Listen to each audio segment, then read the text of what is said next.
Assalamualaikum warahmatullahi wabarakatuh.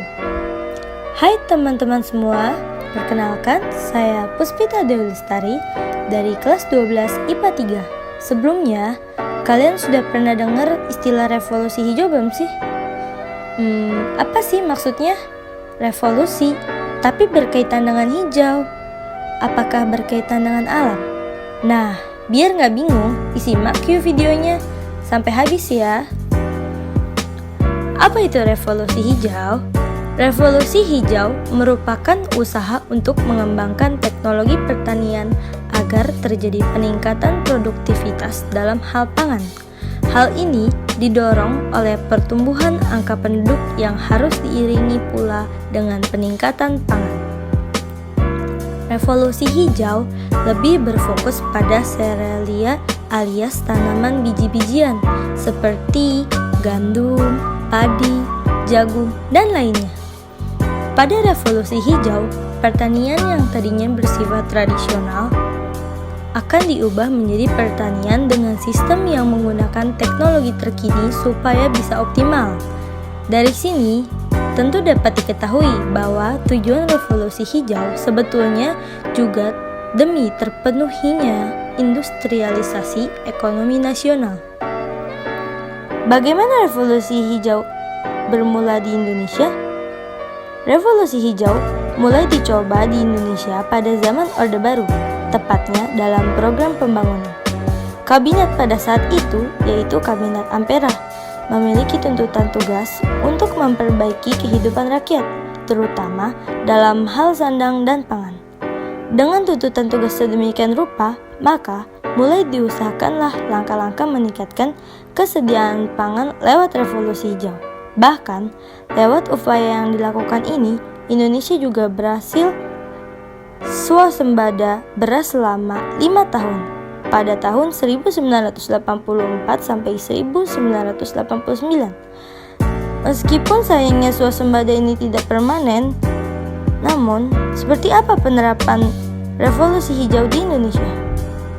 Ada 4 hal penting yang diterapkan pada revolusi hijau di Indonesia. Yang pertama, adanya sistem irigasi untuk penyediaan air. Yang kedua, penggunaan pupuk secara optimal. Yang ketiga, menggunakan pestisida dengan menyesuaikan tingkat serangan hama. Dan yang terakhir, penggunaan bahan tanam berkualitas berupa varietas unggul. Di Indonesia, pemerintah punya berbagai cara untuk mendorong revolusi hijau.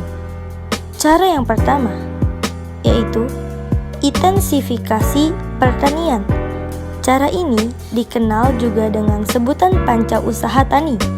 Cara pertama ini meliputi pemilihan bibit unggul, pengolahan tanah secara baik, pemupukan, irigasi, hingga pemberantasan terhadap hama. Cara yang kedua, ekstensifikasi pertanian.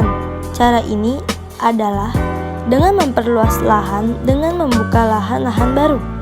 Cara yang ketiga, diversifikasi pertanian, yaitu upaya menjadikan jenis tanaman di suatu lahan menjadi beraneka ragam dengan sistem tumpang sari.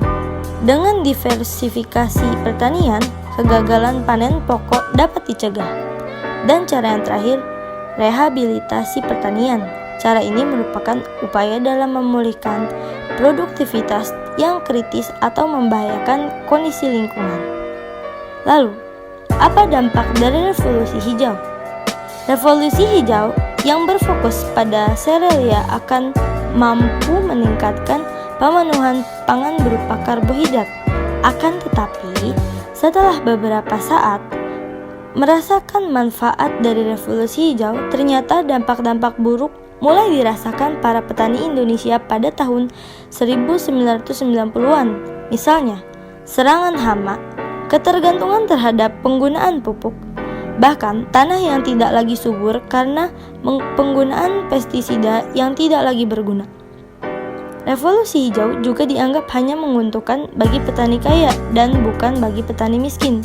Keberhasilan swasembada beras dianggap hanya sebagai keberhasilan semu yang tidak bisa dinikmati dalam waktu lama. Dari sini, kita mengetahui bahwa untuk mencapai keberhasilan dalam bidang pertanian bukanlah revolusi hijau yang dibutuhkan, melainkan pembangunan lingkungan pertanian yang berkelanjutan. Nah, jadi revolusi hijau itu memang berguna, akan tetapi untuk memastikan kegunaannya selalu terasa dan tidak berubah menjadi ancaman bagi kehidupan, maka diperlukan pembangunan berkelanjutan. Pembangunan ini tentunya tetap memperhatikan kelestarian lingkungan dan ekosistem, dan tidak hanya melihat dari keberhasilan dalam sudut pandang yang sempit. Sekian video pembelajaran ini, semoga bermanfaat. Terima kasih telah menontonnya. Kurang lebihnya mohon maaf. Wassalamualaikum warahmatullahi wabarakatuh.